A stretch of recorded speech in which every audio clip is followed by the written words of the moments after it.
Estamos aqui para o deserto arábico. Você está no Geografia Topzera, eu sou o professor Josiel. Estamos em meio à Primeira Guerra Mundial aqui contra o Império Turco-Otomano e hoje a gente vai falar basicamente da ocupação humana no deserto arábico. Pois bem, ali adiante você já conseguem ver algumas ruínas de povos que ocuparam no passado a região. A gente consegue ver ali no horizonte um pequeno vilarejo, e a gente sabe que nesse deserto eu tenho desde povos nômades a grandes cidades, como por exemplo Riad.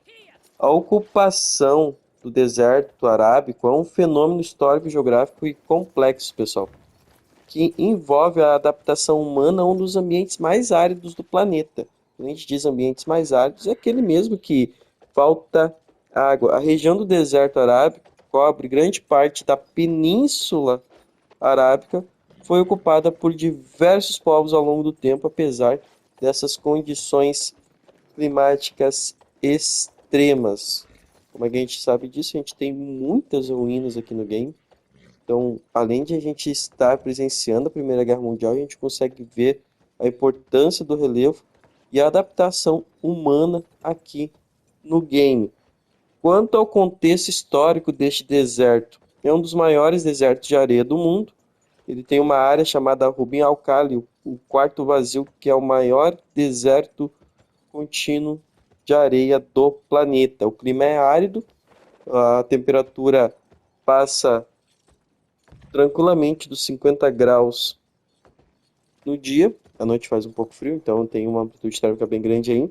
E tem pontos aí que tem praticamente nenhuma precipitação, ou seja, não chove. Quanto à ocupação humana, a gente vê os beduínos lutando contra o Império Turco-Otomano. Quem são os beduínos, pessoal? Os beduínos nada mais são do que povos nômades do deserto da Arábia, do deserto arábico. A população tradicional do deserto vive em tendas, aqui tem muitas tendas, né? Essas tendas aqui a gente vai lá encontrar armamento. Eles se deslocam, ou seja, eles são nômades em busca de água e pasto para os seus rebanhos, como camelos, cabras e ovelhas. Sempre faziam isso a pé ou no lombo dos seus próprios animais, né? Lombo de camelo. Porém, com as tecnologias de hoje em dia, avançou muito a tecnologia, os camelos vão sendo substituídos por jipes, por exemplo, por carros, automóveis. E muitos jovens estão indo para as cidades, viverem a sua vida, viver um novo modo. E essa questão dos beduínos vai diminuindo o número de pessoas que vivem de forma nômade aqui no deserto. Bom, essa população é fortemente adaptada ao clima e à geografia hostil da região. A sua cultura é baseada na oralidade e na organização tribal.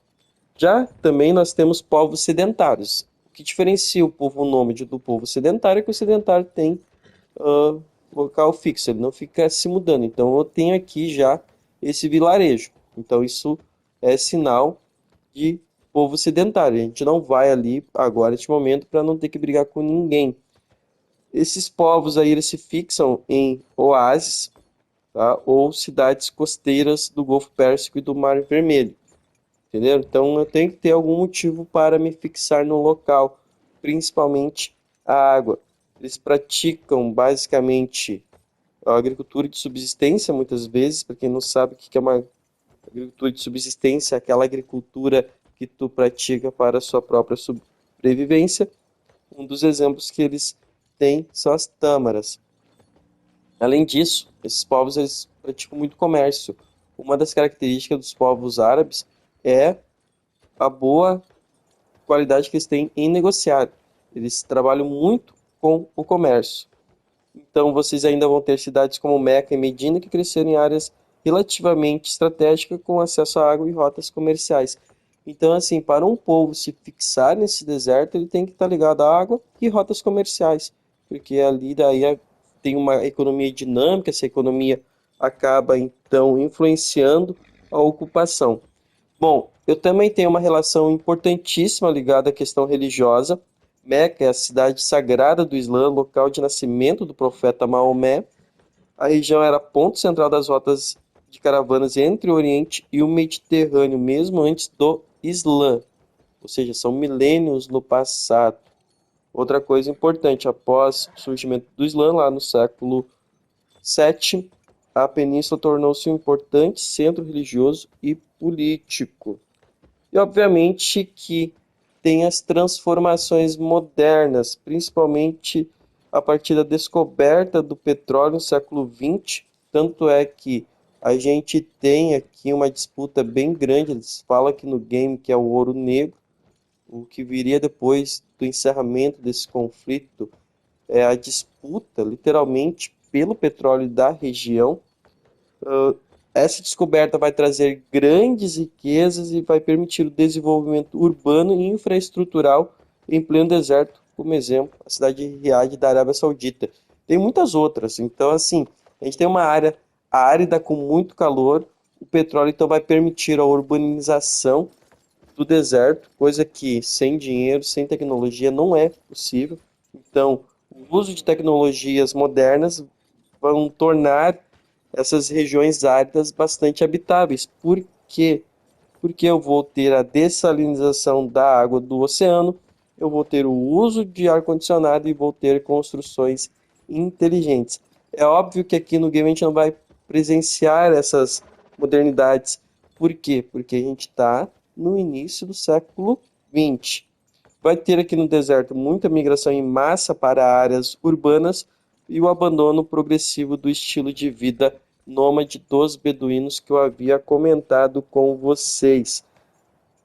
Tem desafios atuais quanto à ocupação aqui do deserto, a sustentabilidade do uso da água e dos recursos naturais, a preservação da cultura beduína diante da modernização rápida, ou seja, os jovens estão indo para a cidade, os beduínos que estão ficando no deserto estão cada vez mais idosos, e as ameaças climáticas como o aquecimento global e, obviamente, a escassez de água, que é muito séria aqui.